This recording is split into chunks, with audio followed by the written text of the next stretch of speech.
mga ka-Diskarte Chicks! Welcome back sa ating channel no kung saan ang sabihin tungkol sa diskarte sa pag-ibig. Ngayon, pag-uusapan natin ang 8 signs na crush ka ng manager or boss mo.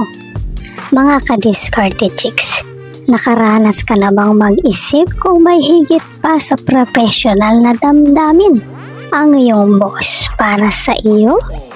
Ang pag-navigate sa ganyang delikadong sitwasyon ay maaaring nakakailang, lalo na kung hindi ka interesado sa romansa sa kanila. Sa video na ito ay tatalakayin natin ang 8 senyales na maaaring nagpapahiwatig na may romantisadong damdamin ang iyong boss para sa iyo.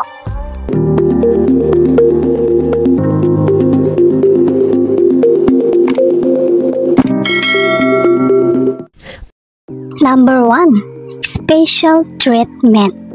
Kapag napansin mo na binibigyan ka ng special treatment ng boss mo na hindi niya ginagawa sa iba mong kasama sa trabaho, ito ay sign na siya ay may gusto sa'yo. Obserbahin kung may natatanggap kang espesyal na pansin o pribilehiyo kumpara sa iyong mga katrabaho. Tulad ng pagbibigay niya ng trabaho sa iyo na hindi masyadong mahirap kumpara sa mga iba mong katrabaho at laging nakasuporta sa iyo ang manager or boss mo. Ito ay malaking senyales na type ka nga niya. Number 2, protective siya sa iyo.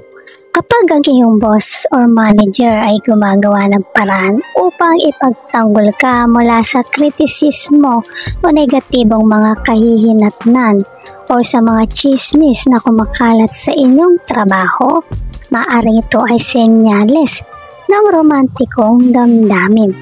Pansinin mong maigi yan kapag maralas ka niyang ipagtanggol, lalo na sa mga katrabaho mo. Ito ay malaking senyales na type ka nga ng boss mo. Number 3, gumagawa siya ng paraan para makasama ka.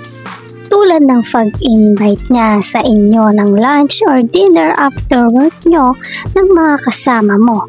Ito ay isang senyales na gusto niyang makasama ka. Siyempre, i-invite niya kayong lahat ng mga katrabaho mo or ng mga malapit mo kasama sa trabaho para hindi masyadong halata. Kasi kung ikaw lang ang i-invite niya, natural, magtataka at mapapaisip ang mga marites at parites mong mga katrabaho. Kapag yan ay madalas na nang gawin ng boss mo, kahit wala naman kayong dapat i-celebrate na success sa inyong kumpanya, ito ay isang malaking senyales na type ka ng boss mo at gusto kanyang makasama. Number 4, communication outside office. Obserbahin mo kapag tapos na ang trabaho nyo. Kapag nakikipag-communicate ang iyong boss or manager kahit wala na kayo sa office. Tulad ng pagte-text or chat niya sa iyo ng mga personal tungkol sa buhay mo na para bang nagpapahiwatig na siya ay talagang interesadong malaman ng tungkol sa iyo. Ito ay isang malakas na senyales na siya ay may gusto sa iyo. Hindi maglalaan ng oras yan para lang i-text or i-chat ka kung wala siyang gusto sa'yo. Kaya, obserbahin mo din. Pero bago tayo magpatuloy, kung hindi ka pa nakakapag-subscribe, baka naman i-hit mo ng subscribe button. Now na! As in, now na! Number 5. Selos.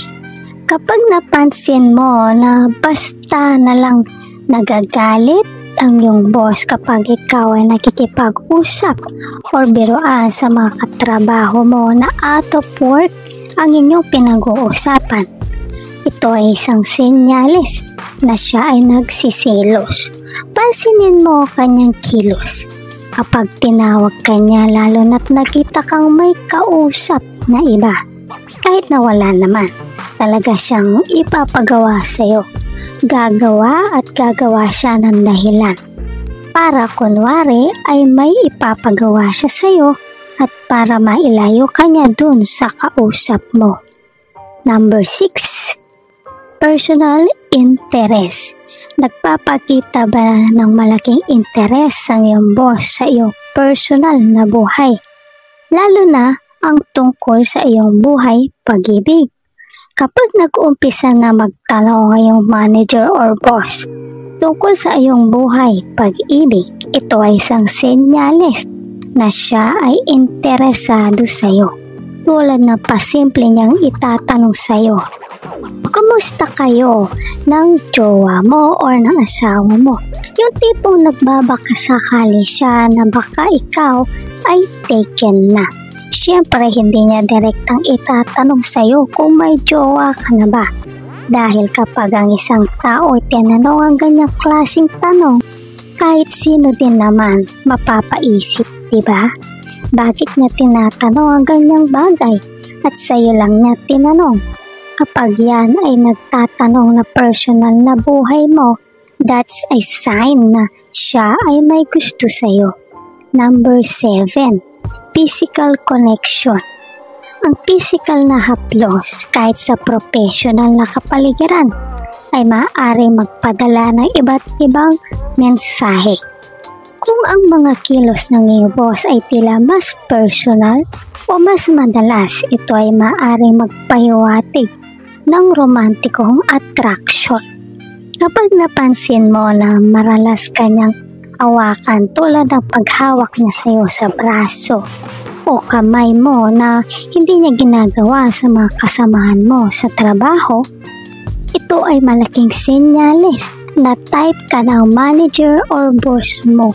Dahil ang isang tao walang gusto sa'yo, hindi ka hahawakan yan.